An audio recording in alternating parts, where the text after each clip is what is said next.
Well, hello, everybody. Happy 4th of July. Hopefully, you are enjoying your time off. Hopefully, you're being somewhat responsible. Hopefully, you're not drinking and shooting fireworks off all over the place. Anyway, or at least you're not planning on doing it a couple hours from now. Guys, we've got a 4th of July show here. We had an early slate. We've got the late slate now. If you didn't see, I have been posting a little bit more content to Twitter relevant to DFS, just trying to figure out like what the best content is for you guys, both for now and the future, because of some of the, tax code changes and how is that going to impact where you guys spend your money. I'm trying to make sure that I am dedicating content towards that and just kind of figuring out as we go here. So if you guys do want some extra DFS content, go check out my Twitter page and let me know if that is content that you like. And if you do like it, like that post, and also follow me if you aren't already. Eric is here. He has been so kind to join me on the 4th of July. Eric, how is your holiday going? Oh, very well. Just yard work. Having a little coffee now is a little pick-me-up, ready to rock. And then, I'll go out for a little bit tonight and go kick it, watch a little baseball over at the in-laws and kick it. But yeah, pretty chill. How about you? Yeah, just I've got my brothers are both here. I've got my sister here. I've got my parents are here. My sister-in-law is here. My sister-in-law's mom is here. So it's nice. We've all been hanging out. The weather's been really nice as well because it's been kind of shitty the last couple of weeks. Like we've seen it on DFS slates as well. There's been a lot of these, like crazy weather spots. And we also had insane heat before them. But no, today it's like 80 degrees, sunny, super nice here. Was able to walk around a little bit. So that's been good. Also, one other thing I want to tell you to make your guys' day a little bit better. Sign up for any of the packages we have here at Stokastic with promo code USA for the 4th of July and get 50% off any package you choose to sign up for. So this is good for single sport packages. This is good for weekly. This is good for monthly. It's good for the all access packages. And this deal is going to be expiring in about 6 hours from now after the 4th of July ends. So take advantage of this offer before it goes away. And then also same code applies to the portfolio EV side as well to get yourself 75% off portfolio EV. So 75% off portfolio EV with promo code USA, 50% off any Stokastic package with promo code USA. Take advantage of the holiday. A few hours left to go ahead and sign up. Eric, 1-2 wants to know, are you allowed to play more lineups for the holidays? Thoughts? All right. So is that one line? Okay. I think that means he's allowed to play one lineup. Single entry. That's one lineup he's allowed to play. That's what he's indicating for you. That's what that one finger means. All right. So some single entry for Eric. I think it's an interesting slate for single entry. And we'll be talking about that. We'll be talking about that as we go. If you guys have any questions for us and you are a Stokastic sub, either because you're an existing sub or you just signed up with the USA promo code, hit me up in Discord because we are going to be looking out for any of the questions that you guys have. I did see Malukar said that he is in Detroit where it's raining, but guess what? We don't have to worry about that for the slate today. There's not a single game on the slate tonight with any kind of weather concerns. Eric, do you have any general thoughts on the slate and how you might be approaching single entry today, perhaps, we before we get into the individual pitchers? Playing one lineup. Yeah, no, it'll be great. We have Coors Field in like the weirdest Coors Field spot that I can remember. Two just absolute dog shit teams. And no matter what, something's going to break from that game. I don't know what it is. I have a feeling it's not pitching, but it's just like, what is worth it and what isn't? Like, what are we actually trying to accomplish there? I think for me, it's just simply looking at the evening window and you're getting this version of Justin Verlander in San Francisco. You're getting this version of JP Sears for the Athletics. And I mean, the Sims are just telling us it's going to be fireworks. And I very much agree with that. There are so many good plays from that game. And so when you've got two unbelievable game environments, if you have interest in like anything else that, I mean, obviously the Dodgers are the Dodgers, but like those are just such ridiculously good spots to be looking at. And I find it hard not to, in large field, be invested in them in some capacity, but we got to be smart about it. We got to be a little bit smarter than the field about it. Is this the first time the White Sox have been chalked the entire season? Because we got 15% ownership going to the White Sox, and that's kind of it for chalk today. I mean, you got 8% ownership going to the Dodgers, 8% to the Rockies. Every other team sub 8% owned. So the White Sox, the only team in massive ownership. I can't remember another slate where they were popular all year. No, and I mean, I've talked about them a lot as like three pieces like Mydruth and Tachman and Vargas and Benintendi, but like I can't remember seeing Brooks Baldwin and Edward Cuero and Colson Montgomery, who is an absolute stud, it sounds like, at the shortstop position. Like, I'm excited to see him and just kind of like, obviously new young development on a team that absolutely needs it. We have them with a higher run implied total than what Vegas does, 5.8 that I'm looking at in Vegas, 6.5 that we've got currently in our projections. So, I mean, we're even more pronounced on it. But like, I know we normally start on pitchers. We're kind of burying the lead there too. We have a 75% owned Spencer Strider to deal with, where he is juiced towards the over of his 7.5 strikeouts at Sportsbooks today. And that's a spicy meatball. Yeah, and Spencer Strider, who, I mean, you and I thought like, hey, looks like Strider might be back, but he just hasn't really consistently pitched all that well. Spencer Strider, I mean, we'll talk about it right now, but I mean, his last start against the Phillies, 7 innings, 4 strikeouts, 3 walks. Start before that against the Mets, 8 strikeouts, 4 walks. So he's now walked 7 hitters across his last 12 innings with 12 strikeouts over that span as well. So there's been inconsistencies in the performance of Strider overall for the season. Now, for today's slate, and this is where we will start, it doesn't matter. I find him nearly impossible to get away from because he's so much better than every other pitcher on the entire slate. There's just not a comparable option. I definitely have some concerns about Strider and whether he's going to be to his pre-injury form. It's just not going to matter as much for me for this slate. You'll see here the default settings on the Sims. He's showing up in nearly 100% of lineups, and I think that's pretty reasonable. Yeah, I'm not going to have a lineup without him today. Yeah, the lineups I ran of top 150, 89% of them showed up. So it's a massive amount of Spencer Strider that's showing up in lineups. I don't think it's the craziest thing in the world if you're playing a bunch of lineups to maybe have like 1 or 2 stacks the Baltimore Orioles against him, just because that's a very clear spot that you could find some leverage. But he's very, very clearly the top overall pitching option on the slate. And the other guy who's only $200 less expensive than him, the only guy who's even remotely close in price point to him, I'm not all that interested in Chris Bubic as a pitching option, Eric. I'm not all that interested in Reese Olson. I'm not crazy interested in Quinn Priester. There's such a drop-off in strikeout upside and quality of pitchers behind Strider in a lineup where maybe you either aren't playing him or you just have the space to pay up for another pitcher. Who's your second favorite pay-up option? It's going to be, I mean, are we calling 88? No, we're not calling that. Okay. It'd be Bubic, but I don't have a ton of him. I'm below the field on him as well. I think him and Eduardo Rodriguez look pretty darn good as far as like their outs prop. And I ended up taking the over on both of them. I think it was like sitting 17.5 last night. I'll have to look at my bet ticket, but Eduardo Rodriguez and Chris Bubic in the same spot there. Bubic has just been ridiculous. And this is just an ugly, and this was the same reason that I jammed Robbie Ray the other day, and then also played his over 17.5 outs prop. He ends up going a complete game. That felt pretty sharp. I just look at the back half of this Arizona lineup in its current iteration. It's terrible. I mean, they are playing Naylor out against a lefty. He had the day off yesterday. They've got Grichuk, Blaze Alexander, Tim Tawa, and Jose Herrera.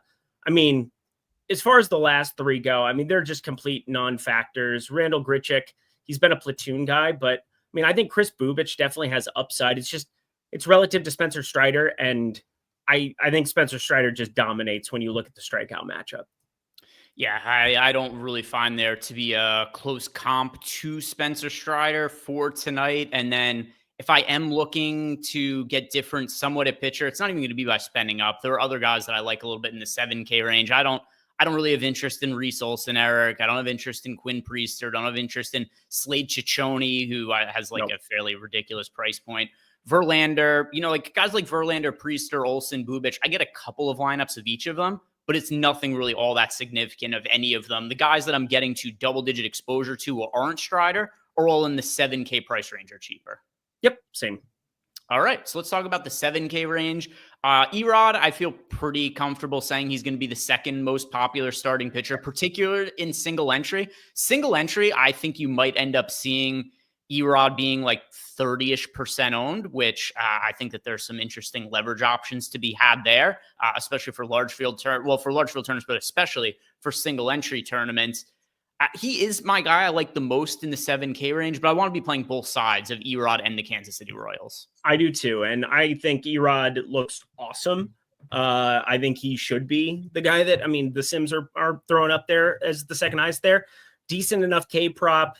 Kansas City, not the best strikeout matchup, obviously, but have you looked at their splits against lefties? Because I kind of got caught back a little bit by surprise because Seattle doesn't have any lefty starters, obviously. And so there wasn't like a reason that it was going to pop up in my sheet the last couple of days. But them against lefties is actually ridiculous. 66 WRC plus is the lowest in all of baseball. Lower than Colorado, lower than Pittsburgh, lower than Cleveland, that we know their struggles against lefties, although I guess Lane Thomas looks like he's alive to some extent. Baltimore, San Francisco, we're talking the worst of the worst against lefties, and a sub 100 ISO. So there's not a ton to be like crazy concerned about. Roof obviously closed in Arizona for the rest of the summer because it's 1 billion degrees.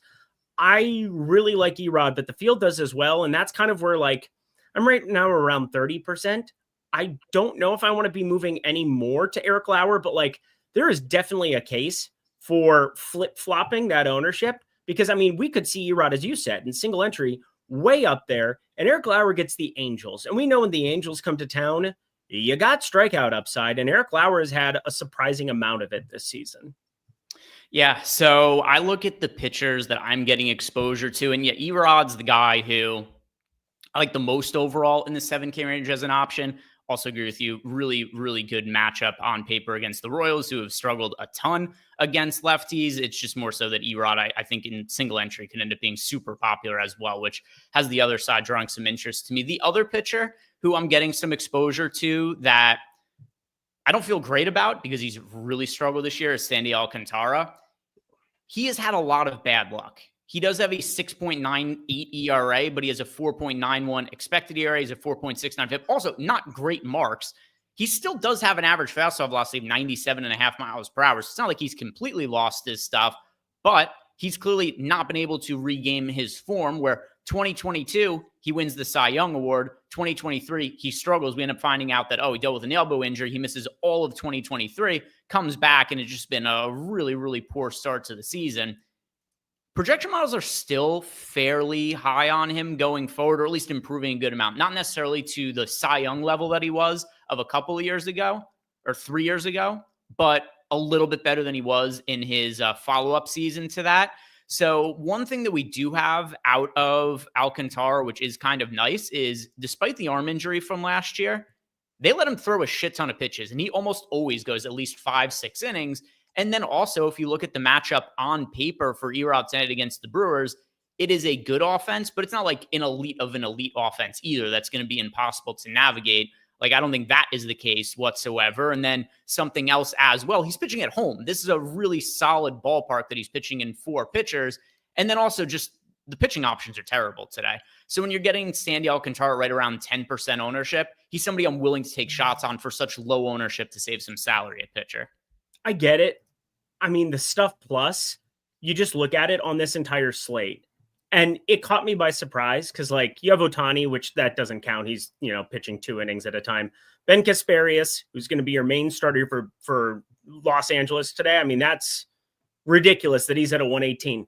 Sandy Alcantara is at 107. And that's talking about every pitcher that's pitching today. That includes Strider. That includes Luzardo, who obviously ran into a brick wall in that 3rd inning today. Lance McCullers, Brian Wu, who just mowed down Pittsburgh. Sandy Alcantara has a higher graded stuff plus than every single one of them. You brought it up. He's been unlucky. I think where I just have a little bit of trouble is it just feels like with him specifically, like every single time that he's in these advantageous spots, he just can't get the swing and miss, period, on any 2 strike counts. I don't know what's going on with it. For him to only be at a 17.5% K rate and to be pitching in Miami and to have the stuff plus that he does, it's got to obviously be more mental. And I don't know how to quantify it. I'm just kind of talking through it a little bit. I think he makes some sense, but I mean, Eric Lauer's getting the swing and miss. He gets the Angels. And if you're trying to find a reason to get away from Eduardo Rodriguez, I think that makes more sense. Ben Kasparius is interesting to some extent for me, purely because, he's got that ridiculous stuff that I'm talking about. I mean, the Dodgers always have that. The main issue you have there is pitch count concerns. Like, what is it actually going to look like against a Houston team that, has been striking out more, I would say, over the course of the last month. But Eric Lauer is still my preferred option. I get the case for wanting to like throw a little bit into the mix for Sandy Alcantara, especially at 7,100 with some of these offenses that have some more expensive bats that we might want to get to. But there's no Judge. There's only Ohtani really in terms of like expensive hitters. You have Marte, I suppose, but he's up against Bubic. I don't think anybody's running to the window to go play that. If you're not stacking up like Goodman and some of these other pieces, I suppose, in the other game environment, San Francisco and Sacramento, if you will, I don't think you have to get to Sandy, and that's kind of my major issue. Yeah, I mean, I don't love any pitcher on this. Even Strider to an extent. I mentioned I have like a little bit of concerns about. I just like him so much better than everybody else. I really don't love any pitchers that are going today. So I look in the 7K range and, I'm a little spread out. There are 3 guys that I like in this range. We've talked about all of them now. It's Erod, it's Eric Lauer, and then it is also Sandy Alcantara, who I just talked. But it's like is a really strong word. It's just I prefer these options to the other options on the slate. If we had a big slate with a lot of pitchers to choose from, I don't know that I'd be rostering any of these guys other than Strider. No, I got one guy that I'm going to take shots on that I'm way over the field on at the moment. Let's see, what's his ownership at? He is at like 6% at the moment. Do you know who that is? 6% at the moment. Well, I know it's not Kasparius because you've already said him. Why? JP Sears? I don't know. No, I mean, Charlie Morton is sitting at 4.5, juiced heavily towards the over. And if you look at some of these props for Atlanta, like something doesn't make sense to me. Like it's really good hitting weather. And I understand that they've been quote unquote dog shit. I understand Jerkson Profar's played like 2 games now, and all of a sudden he's batting cleanup because of how bad Ozuna has been. So he slides down to the 5 hole. But like, look at some of these home run props that you're looking at and hit props on the Atlanta side. The books really are. I mean, if you don't like Charlie Morton, you should probably be playing some props on some of these guys. Cause I was caught in a little bit aback when I uploaded everything this morning. I didn't realize that it was going to be like that underrated. Like Ozuna is sitting at plus 575 to homer at Hard Rock. You got Gary Sanchez, or sorry, not Gary Sanchez. I have that grouped wrong.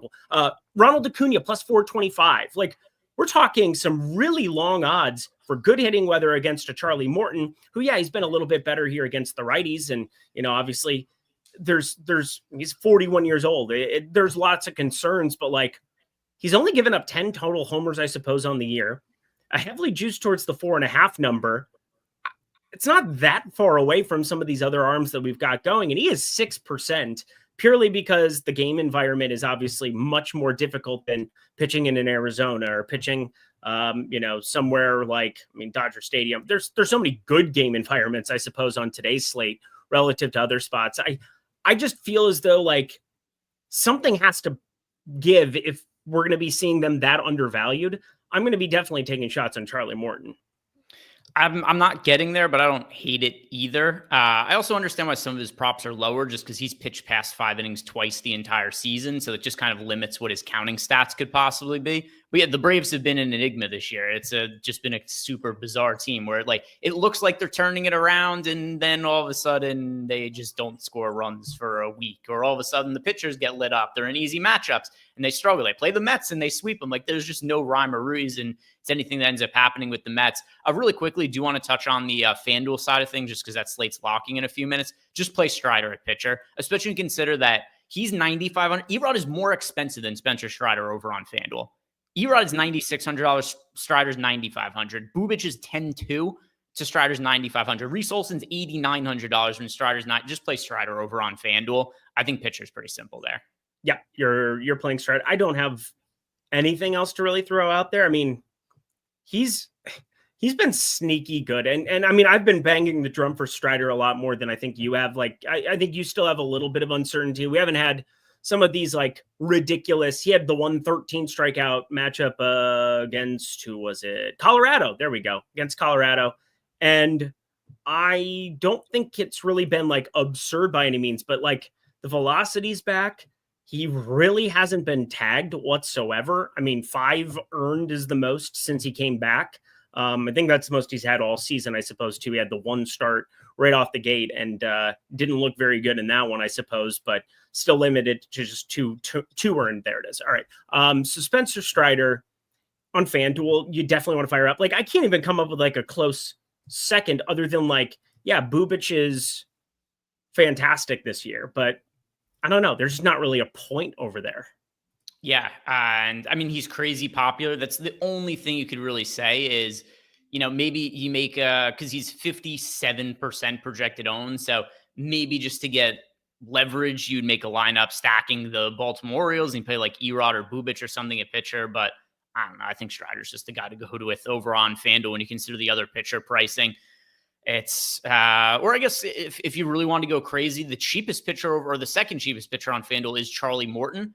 If you want to take a bet on the Orioles just winning that game, you can play Morton at 0.5% ownership or whatever. And then if the Orioles end up winning, then all of a sudden you're getting some leverage on Strider just from that standpoint. But yeah, I think the simplest path there is just play Strider over on FanDuel. Anything else you want to talk about for pitching in general?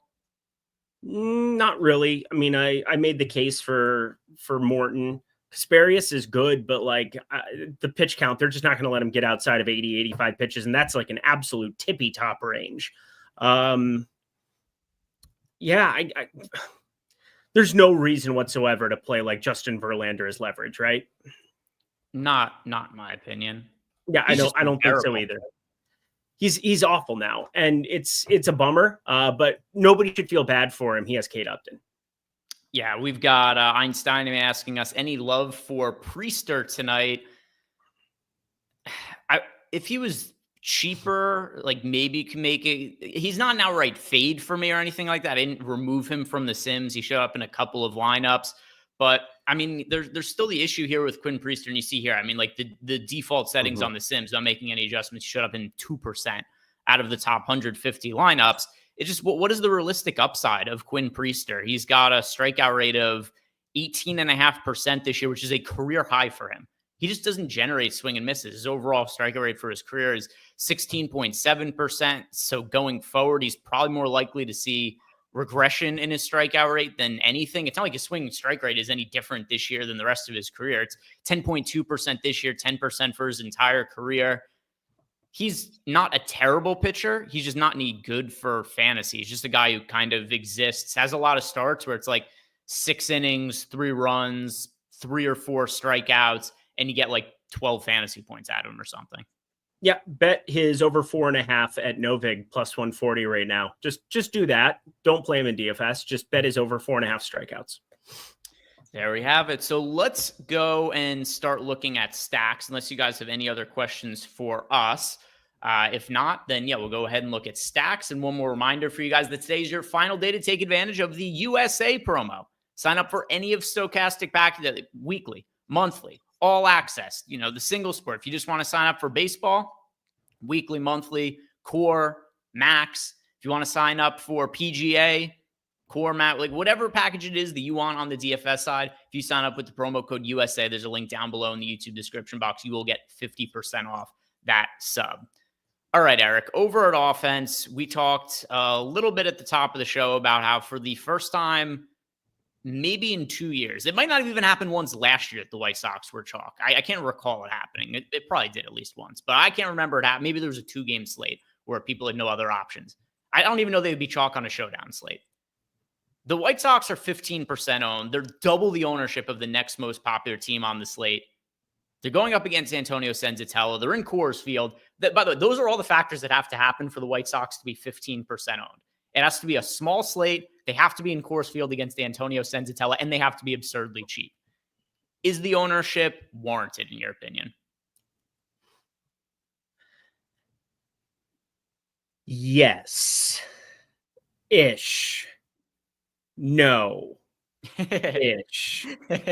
It's so hard. Like this is one of the harder situations because there's no denying how bad Antonio Senzatella is. Like there's not a single thing that I could say to justify the existence of Antonio Senzatella in the major leagues. He has a 215 expected ISO against lefties with just a 7.1% strikeout rate. 15% K rate against righties. 228 expected ISO, though. I mean, 349 BABIP versus righties.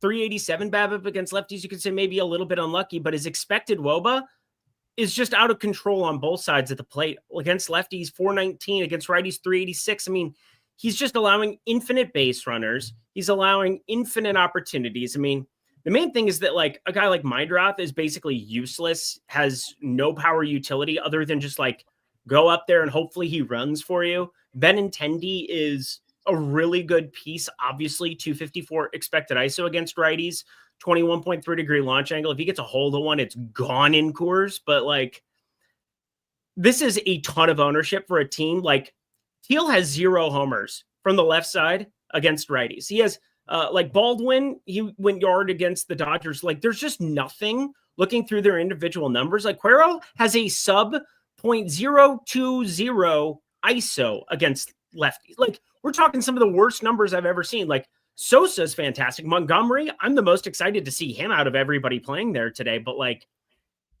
I think it's a little bit much for me. And I'm probably going to end up trimming it when it's all said and done. But there are definitely individual hitters that I think make sense. It's just, it's got to be the most disturbing piece of chalk that we've seen all season long. So here's an alternative point for you then. If you are just hesitant to play the White Sox, is there reason to consider Senzatella on a shitty pitching slate? With a 2.5K prop? With a, you have to get swing and miss. Like, I do like to do that. I like to do that on like 2-game slates and 3-game slates. This is a big enough slate. I just don't think you have to play Senzatella. And they've tried to intrigue us with some of these tags. And I see like a 4,500 tag for him earlier this year. He's 5K today. I get it. I also hate that idea purely because like, what do you get by not playing him? Like, there aren't enough. Like, if there were only 4 pitching options and you just say, you know, I need to get different, I can change the build and I can also, you know, get a 5K guy and get exposure to like the top bats, sweet. But like, I can get a lot of the top bats today without having to deal with Senzatella.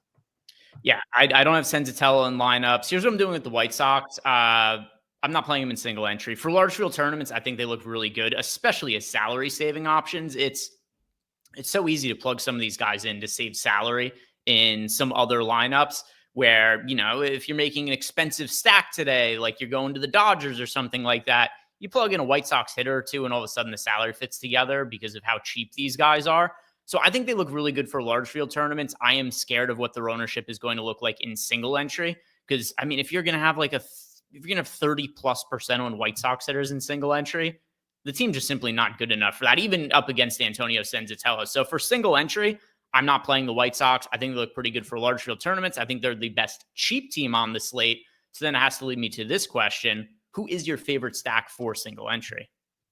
By far the San Francisco Giants. Like, I don't think the San Francisco Giants are pulling like any ownership close to what is warranted on today's slate. Like right now, let me just refresh this because I was on the FanDuel side of things, but like San Francisco is really underowned as individual pieces too. But like JP Sears, I mean, I just like this game. I think most people do. You're playing in this AAA ballpark that we've brought up a million times. We were very early to the party on just basically stacking it up here in San Francisco. They've had their issues, if you will, but JP Sears gives up power to lefties. He gives up power to righties. He gives up crazy launch angle, fly ball pitcher in a AAA ballpark, 177 expected ISO against lefties, 226 expected ISO against righties, both of them north of 18-degree launches.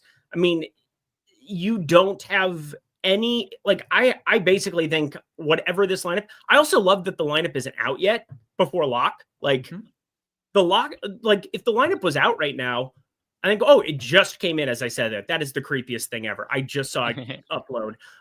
But it's not showing up on DK right now for the hand builders. I will say Luis Matos, that freaks me out with him batting 6th. Insane pinch hit risk as soon as they flip that around.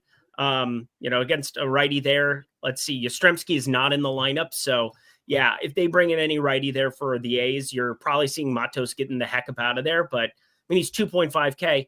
Just look at these prices are just asinine. Everybody's sub 5K. You've got Fitzgerald 2.6, Patrick Bailey 2.2.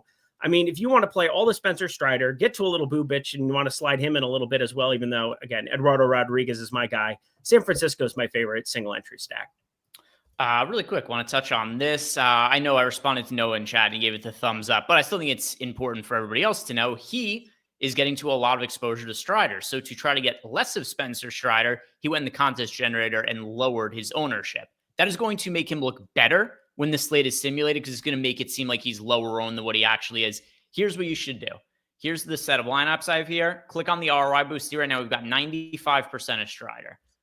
If you want to have less of them, there's a couple of things you could do. You could either just do a manual ROI boost like this, and you just go like negative 20%, press the boost. And now when you go to the lineups page, every single lineup that is Spencer Strider in it has a negative 20% ROI attached to it. That's going to make him show up in less lineups. Now, if you go back and refavor the top 150, you'll see that Strider went to 86% of lineups. So you could do that as many times you want to downgrade them.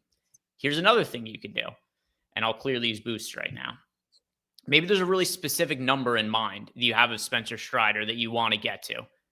If you also, you could go to the exposure cap and maybe the number is, I'll just make up a number, 60%. You don't want any more than 60% of Spencer Strider. You just press 60%, set exposures and adjust favorites. And then what's going to happen is the Sims are going to favorite all your lineups, but what is going to happen is once you get to 60% of Strider in lineups, it's just going to stop favoriting lineups with Spencer Strider, and then you'll see here that he's capped at 60%. So you could do either of those things to limit the amount of Strider that you're getting to, but if you do what you did and you just go to the contest generator and change it down, that's not actually going to make him show up in less lineups, because what that's actually going to do is, like I said, it's just going to make him appear to the Sims to be lower on than what he actually is. The only time you should change the projected ownership of a player in the contest generator is if you disagree with their ownership projections. Like you look at a guy and you're like, he's not chalky, but I think he's going to be, or the inverse.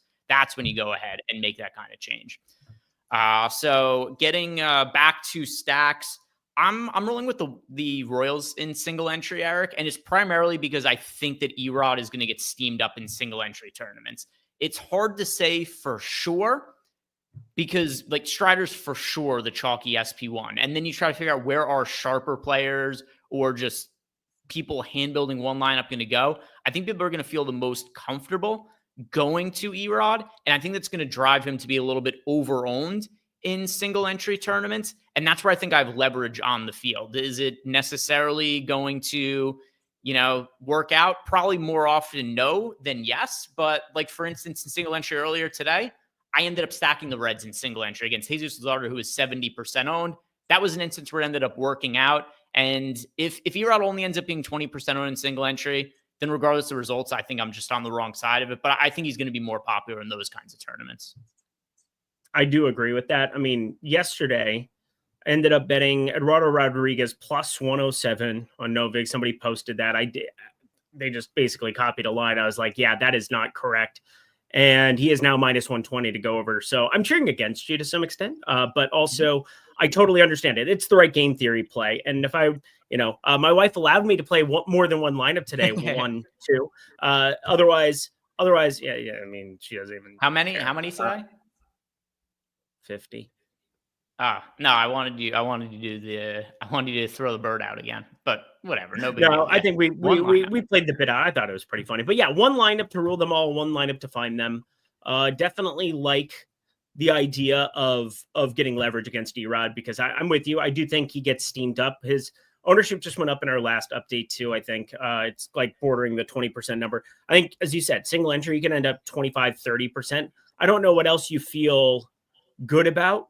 Like, I could actually see a world where Bubic ends up more popular too. I mean, San Francisco's really cheap. Athletics are pretty cheap. And then the White Sox obviously are cheap. So there's that. That kind of leads me to this too.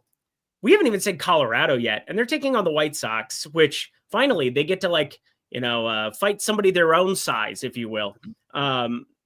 There's a lot of really good individual hitters that are really expensive. Like, this is kind of the thing I keep thinking about for single entry. These are super short numbers in the home run market and the hits market and things of that nature for all of these Colorado guys.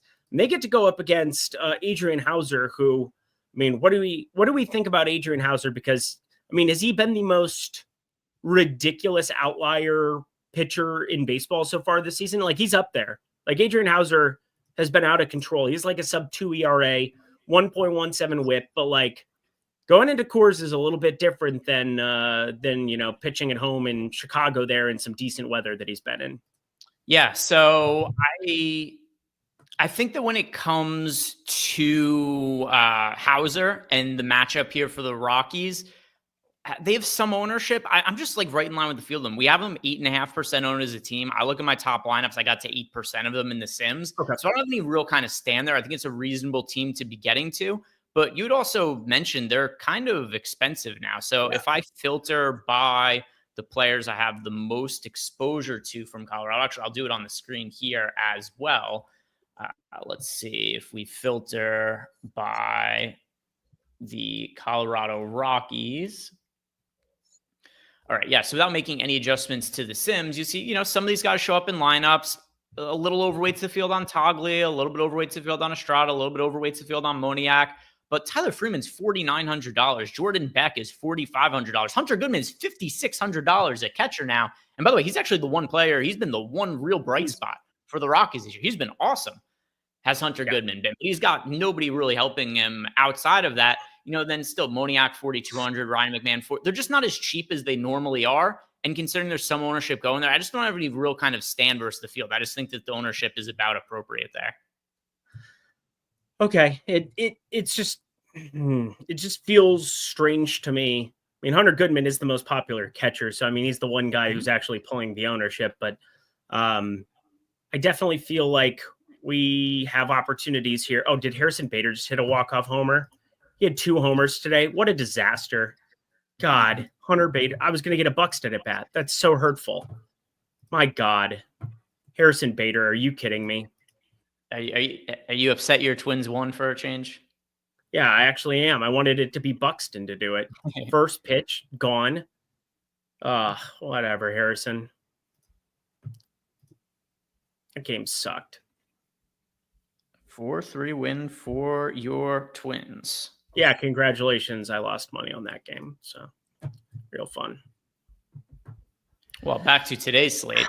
Where'd you leave? Oh, you were talking about... That was today's slate. That was today's slate, too. I was just lamenting it. True. Yeah, but anyway, just saying. But anyway, just wanted to talk through the Rockies piece because I feel like they might end up being more forgotten, especially if you're building out one lineup, because now I'm thinking about this single entry stuff over and over and over again. I can't imagine that, the Royals are going to get any kind of ownership so I think that, what you're doing is correct. Just basically doing that every single day, trying to get leverage against the most volatile pitcher who's actually pulling ownership. And I think that's definitely Erod today. Yeah, it's if you guys look at the post-contest sims for some of the small field tournaments, by the way, the Royals lineup just came out. So let's see. Is it anything unexpected? India, Witt, Pasquantino, Garcia, Perez, Caglianone, Kana, Fermin, Rave at center. I mean, in a center field. Let's see. What do we have projected for lineup? Is that what we had projected? Or am I going to have to rerun everything? All right, so Kansas City Royals, our projected lineup for them was Witt. India, Witt, Garcia, Perez. We did have Kana projected to bat 5th, and he's down the order a little bit. We had Lofton in the lineup. That's not really going to make... Yeah, there's nothing in here that's going to massively... It's still going to have to rerun the Sims for this, but there's no, crazy changes to the lineup or anything like that. It's just... Rave is in the lineup instead of Drew Waters, and then we've got Caglianone in the lineup instead of Nick Lofton. So if you guys are looking at our projections, those are... Oh, no, Caglianone we had projected in the lineup. Who is the... Yeah, okay, so he's been batting 6th even against lefties, which is kind of weird to me. Canna is the guy who, you never know if he's going to be out there or not in some of these spots. They're DHing Perez, so you're getting Furman in the 8 hole. Rave, it's fine. Like it's basically your standard issue Royals lineup when Perez is DHing. Yeah, but nothing that's too crazy. Just rerun the Sims and it'll take care of it. Nothing that's going to change my exposures to any kind of individual stacks or anything like that.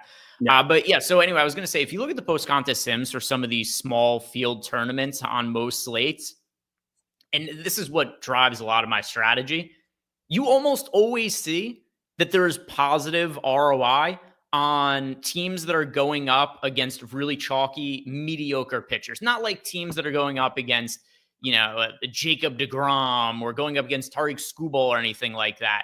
It's teams that are going up against like a 30% owned Erod, or when teams are going up against, a slate where like Verlander's pitching against a crappy team and is all of a sudden like 35% owned as a result of it. Those are almost always the highest projected sim ROI teams for small field tournaments. And it never, ever gets corrected by the field. Those same spots always end up being popular. And then conversely, the other spots end up being underowned. So I just play them all the time. And it's worked out pretty well for me this year and previous years for single entry. Love. Let's see. Were there any questions in Discord that came through while we were talking here? Nothing else. All right, so large field tournaments. We've talked about the Coors Field game. I've talked about I like getting to the Royals for leverage. You mentioned the Giants in passing. Is that a team in the Giants that you're going to be prioritizing tonight? Yes, definitely will be. Them and I've got quite a few Athletics. The White Sox thing is driving me nuts. Trying to decide what I want to do with this entirely. Like it's definitely. You're going to feel really stupid one way or the other. It's going to be, of course, fucking Mydroth double donged in Coors. It's Coors. And it's like, he's one of the worst hitters in anything. Like, he just truly is just a slap happy individual. And there's nothing that I'm really all that excited about on the White Sox side that I'm like, I really need to be invested here. It's just so weird to me. I think I might actually end up removing them when it's all said and done. Yeah, it's not the side that I am on, but I can understand anytime a team that is as bad as the White Sox is chalky, why you could just take the adverse position and say like, yeah, I just won't play a chalky White Sox team. I wish that there was a reasonable pitcher that we could actually roster against them though. And that was why I threw that question out to you before. I don't view Senzatella as being playable.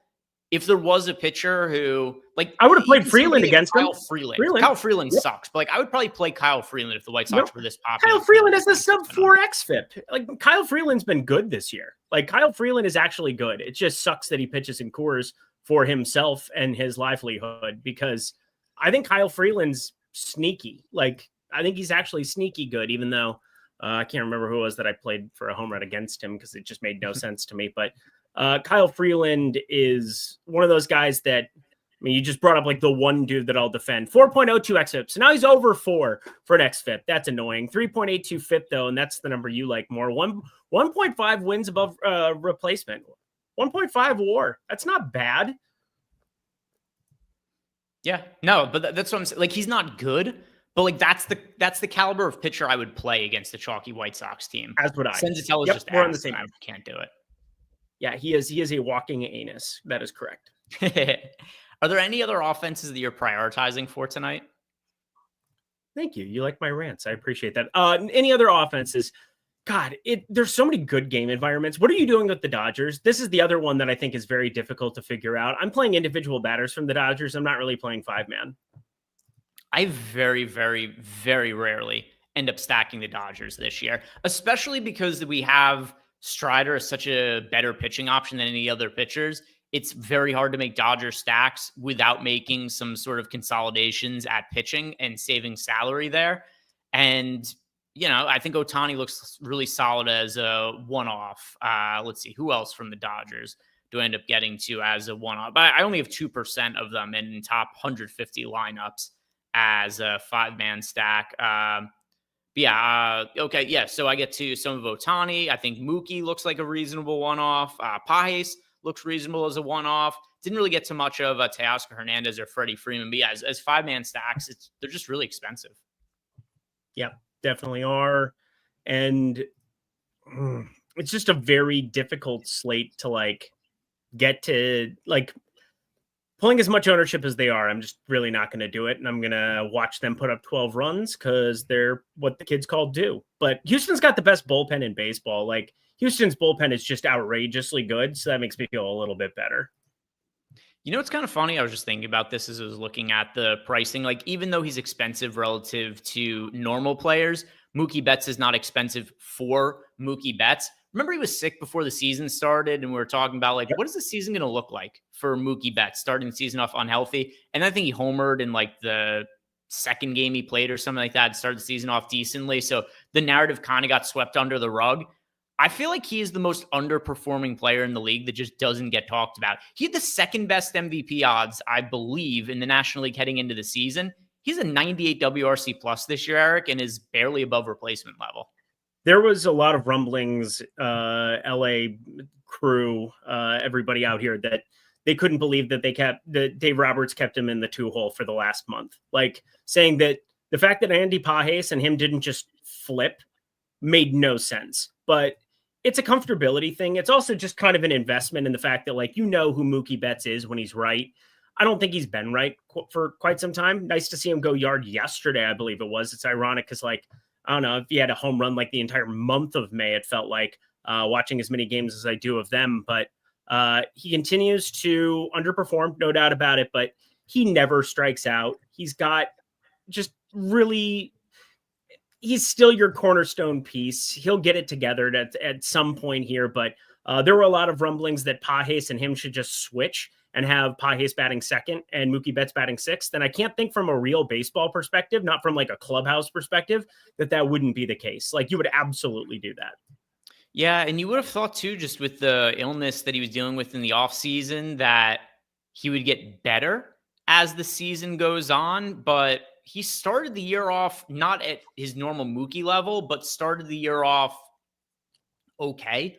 He had a 111 WRC plus in March and April, 109 WRC plus in May, 75 WRC plus in June, 42 WRC plus so far in July. I mean, I know it's very early in July. It's July 4th, but he's just been terrible lately. So I don't know. Anyway, long story short, not making 5-man stacks really of the Los Angeles Dodgers. The teams that I am personally prioritizing for large field GPPs are the Giants. I'm on the same page as you there.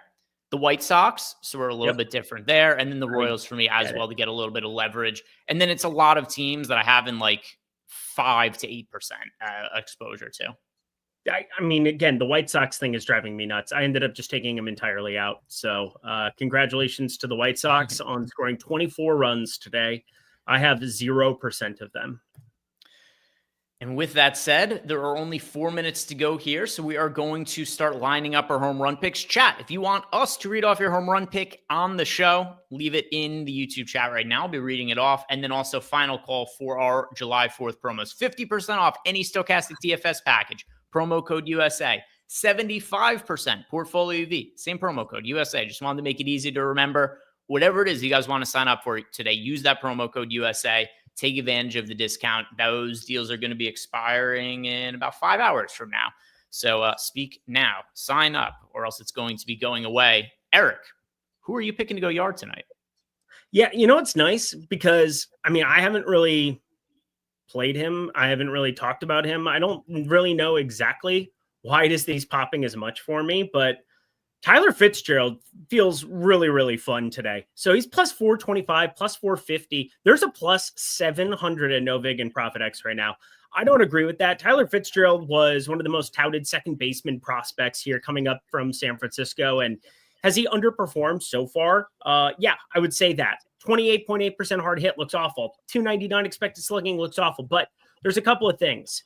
He's super fast. He does have the opportunity to go out and steal bags. He's already stolen 9 bags for you this season. So there's upside for him on the base paths. And he's obviously super insanely cheap and makes a lot of my Spencer Strider work. But you go through some of his pull numbers. He has some of the best pull air percentage, which some people don't care about. It's a big thing I look for in these AAA ballparks where it's very short to the corners. And you have an opportunity, again, this is built like the Coliseum. Yeah, no, it's Sacramento with the Heat. It's going to play completely differently, and we've seen that come to fruition this year. Tyler Fitzgerald lofts it north of a 15-degree launch angle. It's a matter of time before he gets it going. Outfield shortstop, my highest owned player on the slate, Tyler Fitzgerald. I am going with Salvador Perez against Erod for my home run pick tonight. Let's see what we got from chat. Chat is going with Jake Swale, starting with him, Joe Adell. Pierre has Matt Olson. It looks like a lot of people are picking Matt Olson today. I assume Tom Olson has also picked Matt Olson, just a educated guess. We've got Chris Albert saying 2 homers for Andrew Benintendi. Io Kimbrough going with Mookie Betts now. Van Dam NYC has got Eugenio Suarez. Tom Olson is going with Matt Olson and Reese Olson. All right, well, there's a contrarian home run pick. Obi-Wan has got Colt Keith. Matty Ice has got Rafael Devers. Sotex is going with Nick Kurtz. Anthony also has Matt Olson. Nicholas Robertson is going with Addison Barger. We've got a Tiger's Grin also going with Addison Barger. Legit Brit is going with George Springer, or a lot of Blue Jays exposure here. Aaron Hines got Joey Ortiz. Jake Swales got George Springer, as well as Zach Neto. Van Dam NYC throwing in Christian Yelich as well. Sotex says he likes your Fitzgerald call. Obi-Wan has got Keith. We've got Kurtz as well from Sotex. Helio Ramos from Alabama Jones. Say What is going with Vinny Pasquantino. Mickey Moniak from Josh Dibdahl. We've got Francisco Rubio going with Bo Bichette. We've got Sunflower going with Matt Olson. Randy Hendricks is going with Rafael Devers. Folk Matt is going with Brooks Baldwin. We've got Jake Lomazau going with Eugenio Suarez. CM311 has got Will Smith. We've got Sunflower with Andrew Benintendi. And then Reg Kell has got Jose Altuve. And Dan is going with Vlad. So, guys, that is going to do it for us today. Have fun tonight. Be reasonably safe. Don't do anything that I was going to say. Don't do anything Josh Engelman wouldn't do. That's probably no good. Don't do anything that a reasonable human being wouldn't do today. So be safe. Enjoy your night. Have fun. Have a great weekend too. It's Friday. I forgot this is Friday. This feels like a fireworks suck. Don't deal with fireworks. Don't set them off. They only create problems. They're not that cool. It's basically like 20 seconds of fun. It's like going to a strip club.